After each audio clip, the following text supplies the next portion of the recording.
La troisième vertu de Wade est la primauté de la nation et du continent. Mesdames, Messieurs, distingués invités, la trajectoire du président Abdoulaye Wade épouse celle des premières élites sénégalaises et africaines.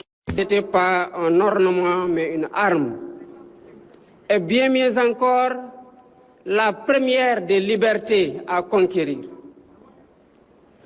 Sous le pouvoir colonial, il leur fallait des efforts inouïs pour atteindre les sommets. Et ils les ont fournis avec une faim d'apprendre qui devrait faire honte à notre époque de facilité.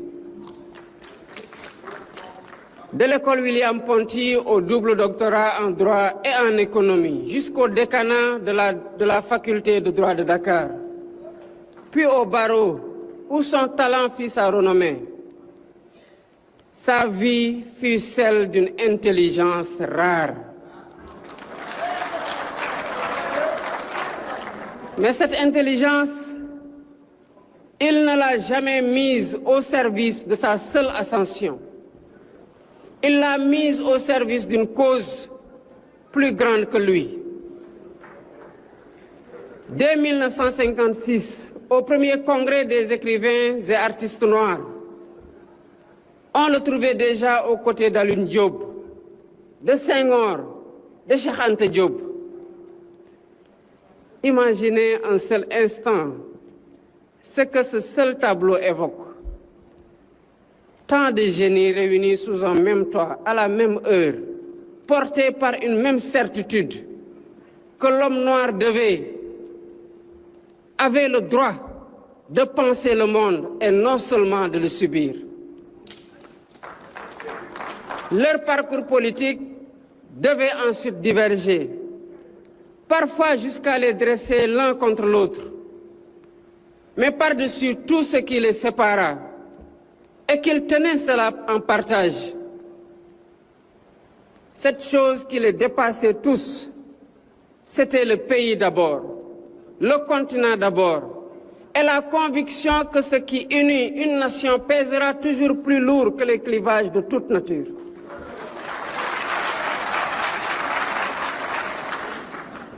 Mesdames, Messieurs, distingués invités, s'il fallait nommer le fil qui traverse toute cette vie, je dirais qu'il s'agit du refus du misérabilisme.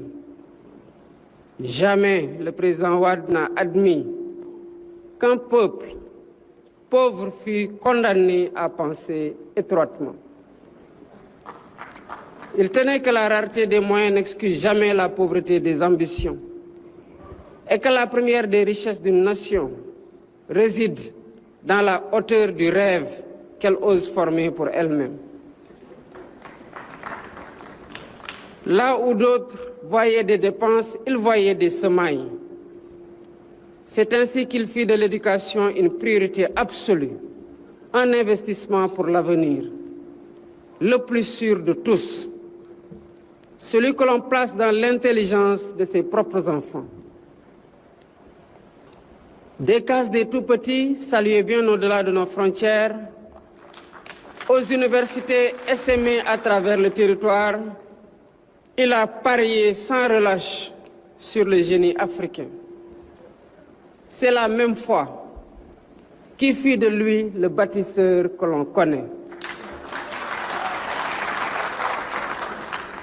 Le grand théâtre où nous sommes réunis, le musée des civilisations noires, le monument de la Renaissance et tant de routes et d'ouvrages portent encore sa marque. On en a débattu car les grandes œuvres divisent toujours en leur temps.